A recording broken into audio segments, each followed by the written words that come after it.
दोस्तों, आज हम बात करेंगे उस आदमी की जो आज दुनिया की सबसे वैल्यूएबल कंपनी चलाता है।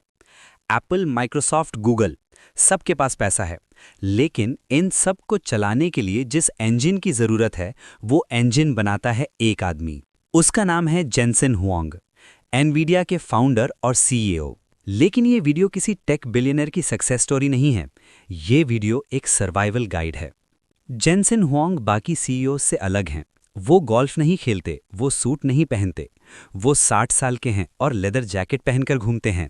और सबसे बड़ी बात, वो कहते हैं कि अगर आपको लाइफ में सक्सेसफुल होना है तो आपको पेन एंड सफरिंग यानी दर्द और संघर्ष मांगना चाहिए। उन्होंने हाल ही में मुकेश अंबानी से बात करते हुए कहा था कि एनवीडिया का नाम उन्होंने इनवीडिया यानी लैटिन फॉर एनवी से सोचा था, लेकिन उन्हें बाद में रियलाइज हुआ कि संस्कृत में विद्या का मतलब होता है नॉलेज, और आज एनवीडिया दुनिया को विद्या दे रहा है। आज हम जेनसेन हुआंग के दिमाग को डिकोड करेंगे, उनके 5 ऐसे मेंटल मॉडल्स जो उन्होंने एक डेनीज डाइनर में वेटर की नौकरी करते हुए सीखे और आज $3 ट्रिलियन कंपनी चलाने में यूज करते हैं। अगर आप स्टूडेंट हो, फाउंडर हो या जॉब कर रहे हो, ये 30 मिनट आपकी सोचने का तरीका बदल देंगे। Chapter 1, the sweeper mentality. Jensen की शुरुआत किसी बड़े बाप के बेटे की तरह नहीं हुई। वो ताइवान में पैदा हुए और बचपन में ही अमेरिका भेज दिए गए। उनके अंकल ने गलती से उन्हें एक बोर्डिंग स्कूल में डाल दिया, जो एक्चुअली एक रिफॉर्म स्कूल था, जहां बिगड़े हुए बच्चे, क्रिमिनल्स और चोर आते थे। जेनसेन वहां सबसे छोटे और दुबले पतले थे। उन्हें रोज मारा पीटा जाता था, लेकिन वहां उन्होंने एक चीज सीखी, रेजिलियंस यानी बर्दाश्त करने की क्षमता। जब वो बड़े हुए, उनकी पहली नौकरी थी डेनीज डाइनर में। क्या काम था? बर्तन धोना और टॉयलेट साफ करना। आज जब वो दुनिया के सबसे अमीर लोगों में से एक हैं, वो कहते हैं, I was the best dish washer Denny's ever had. Jensen का एक रूल है जो आज भी एनवीडिया में चलता है, नो टास्क इज बीनीथ मी। कोई भी काम मेरे लेवल से छोटा नहीं है। आज भी अगर एनवीडिया के ऑफिस में कचरा दिखता है, जेनसेन खुद उठाते हैं। वो कहते हैं, अगर सीईओ टॉयलेट साफ कर सकता है तो कंपनी का वीपी यानी वाइस प्रेसिडेंट कोड रिव्यू क्यों नहीं कर सकता? अगर आपको लगता है कि आप मैनेजर बन गए हो और अब आप हाथ गंदे नहीं करोगे, तो आप एनवीडिया में सर्वाइव नहीं कर सकते। लेसन नंबर 1, अपने हाथ गंदे करने से मत डरो।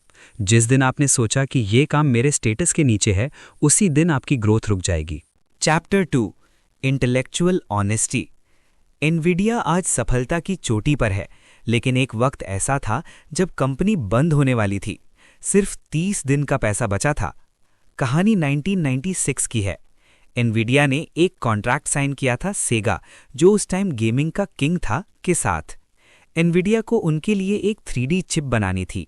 जेनसेन ने एक अलग तरह की टेक्नोलॉजी यूज की, लेकिन आधे रास्ते में जेनसेन को रियलाइज हुआ, हम गलत हैं। माइक्रोसॉफ्ट ने एक नया स्टैंडर्ड लॉन्च कर दिया था और जेनसेन की टेक्नोलॉजी उसके साथ कंपैटिबल नहीं थी। अगर वो सेगा का प्रोजेक्ट पूरा करते तो वो इन्फीरियर प्रोडक्ट होता, अगर वो रुकते तो पैसा खत्म। यहां पर जेनसेन ने वो किया जो 99% फाउंडर्स नहीं कर पाते। इसको कहते हैं इंटेलेक्चुअल ऑनेस्टी। वो सेगा के सीईओ के पास गए और बोला, सर, हमारा आइडिया गलत था, हम ये चिप नहीं बना सकते, आप किसी और से बनवा लीजिए, लेकिन मुझे पूरे पैसे चाहिए। अगर आपने पैसे नहीं दिए तो हमारी कंपनी बंद हो जाएगी। सोचिए, काम मना कर दिया, अपनी गलती मान ली और फिर भी पैसे मांगे। सेगा के सीईओ उनकी ईमानदारी से इतने इंप्रेस हुए कि उन्होंने पैसे दे दिए। उन पैसों से जेनसेन ने नई चिप बनाई जो हिट हो गई और एनवीडिया बच गया। जेनसेन कहते हैं, अगर आप अपनी गलती छुपाओगे तो वो कैंसर की तरह फैल जाएगी। गलती मानो, तुरंत कोर्स करेक्ट करो। इंडियन कल्चर में हमें सिखाया जाता है कि गलती मानना वीकनेस है। जेनसेन कहते हैं, गलती मानना सबसे बड़ी स्ट्रेंथ है। Chapter 3, the $0 billion market. लोग कहते हैं फॉलो द मनी, जेनसेन कहते हैं फॉलो द विजन।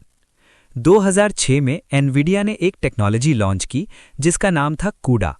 कूडा का सिंपल मतलब था एनवीडिया के ग्राफिक्स कार्ड यानी जीपीयू को सिर्फ वीडियो गेम्स के लिए नहीं, बल्कि साइंटिफिक कैलकुलेशन के लिए यूज करना। वॉल स्ट्रीट और इन्वेस्टर्स ने जेनसेन को पागल कहा। क्यों? क्योंकि उस वक्त एआई जैसी कोई चीज थी ही नहीं, कोई मार्केट नहीं था। जेनसन ने अपनी कंपनी का बिलियंस ऑफ डॉलर्स R&D में लगा दिया, एक ऐसी चीज के लिए जिसका कोई खरीदार नहीं था। जेनसन इसे कहते हैं investing in a $0 billion market.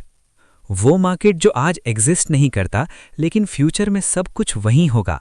10 साल तक एनवीडिया का स्टॉक प्राइस नीचे गया, लोग चिल्लाते रहे, लेकिन जेनसन डटे रहे। उन्होंने कहा, कंप्यूटर्स को सिर्फ ग्राफिक्स नहीं, इंटेलिजेंस प्रोसेस करनी होगी। और फिर 2012 में AI बिग बैंग हुआ। साइंटिस्ट्स ने रियलाइज किया कि एनवीडिया के चिप्स AI के लिए परफेक्ट हैं। अगर जेनसन ने 2006 में वो बेवकूफ़ी नहीं की होती, तो आज ChatGPT, जेमिनाई या AI रेवोल्यूशन एग्जिस्ट ही नहीं करता। लेसन नंबर 2, भीड़ का पीछा मत करो। अगर आप वही कर रहे हो जो बाकी सब कर रहे हैं, तो आप एवरेज ही रहोगे। बड़ा पैसा वहाँ है जहाँ आज कोई नहीं देख रहा, लेकिन आपको विश्वास है कि फ्यूचर वही है। Chapter 4, the speed of light management style. Jensen Huang company कैसे चलाते हैं, ये सुनकर आपकी होश उड़ जाएंगे। एक नॉर्मल कंपनी में क्या होता है? CEO, manager, team lead, employee. अगर एम्प्लॉय को कुछ बताना है तो बात ऊपर तक पहुंचते पहुंचते महीने लग जाते हैं। जेनसन के पास 50 से 60 डायरेक्ट रिपोर्ट्स हैं। हाँ, आपने सही सुना, 60 लोग सीधा उन्हें रिपोर्ट करते हैं, और वो 1-on-1 मीटिंग्स नहीं करते। वो कहते हैं, अगर कोई बात बताने लायक है तो सबके सामने बताओ। उनकी मीटिंग्स में सब लोग होते हैं, जूनियर से लेकर VP तक। इससे 2 चीज़ें होती हैं, ट्रांसपेरेंसी, सबको सब कुछ पता होता है, कोई पॉलिटिक्स नहीं। स्पीड ऑफ लाइट, इन्फॉर्मेशन बिजली की रफ्तार से ट्रैवल करती है। जेनसन का एक कॉन्सेप्ट है, work at the speed of light. वो पूछते हैं, अगर फिजिक्स के लॉज नहीं रोकते तो ये काम कितनी जल्दी हो सकता था? अगर आप बोलोगे, सर इसमें 2 हफ्ते लगेंगे, वो बोलेंगे क्यों? क्या फाइल्स चल के जा रही हैं? ईमेल तो इंस्टेंट है, कल करके लाओ। वो कहते हैं कि प्रोसेस दुश्मन है, बड़ी कंपनीज प्रोसेस में मर जाती हैं। Nvidia is a 30-year-old startup. वो आज भी एक स्टार्टअप की तरह काम करते हैं, fast, messy and aggressive. Chapter 5, pain and suffering. ये जेनसन का सबसे डीप और फिलोसॉफिकल लेसन है। जब वो स्टैनफोर्ड यूनिवर्सिटी गए स्टूडेंट्स को स्पीच देने, तो उन्होंने गुड लक नहीं बोला। उन्होंने कहा, I wish you ample doses of pain and suffering. मैं दुआ करता हूं कि तुम्हें जीवन में बहुत दर्द और दुख मिले। क्यों? जेनसन मानते हैं कि greatness comes from character, not intelligence. महानता चरित्र से आती है, बुद्धि से नहीं, और चरित्र बनता है सफरिंग से। वो कहते हैं, लोग सोचते हैं कि मैं स्मार्ट हूं इसलिए इनवीडिया सक्सेसफुल है। गलत। इनवीडिया सक्सेसफुल है क्योंकि हमने इतनी फेलियर्स देखी हैं, इतनी बार हम मरता मरता बचे हैं कि अब हमें डर नहीं लगता। इंडियन कॉन्टेक्स्ट में इसे हम तपस्या कहते हैं। बिना आग में जले सोना नहीं बनता। आजकल हम सब इजी लाइफ चाहते हैं, पैसिव इनकम चाहते हैं। जेनसन कहते हैं ये सब बकवास है। अगर आपका काम आपको तकलीफ नहीं दे रहा, अगर आप रात को परेशान नहीं हो रहे हो, इसका मतलब आप कुछ बड़ा नहीं कर रहे। लेसन नंबर 3, लो एक्सपेक्टेशंस, हाई रेजिलियंस। जेनसन कहते हैं, मेरे एक्सपेक्टेशंस बहुत कम है। जब आप एक्सपेक्ट करते हो कि सब कुछ आसान होगा, तो छोटी सी प्रॉब्लम भी आपको तोड़ देती है। जब आप एक्सपेक्ट करते हो कि ये तो मुश्किल ही होने वाला है, तो आप हर प्रॉब्लम को सॉल्व कर लेते हो। Chapter 6, conclusion, the infinite game. तो दोस्तों, जेनसन हुआंग से हमें क्या सीखने को मिलता है? 1.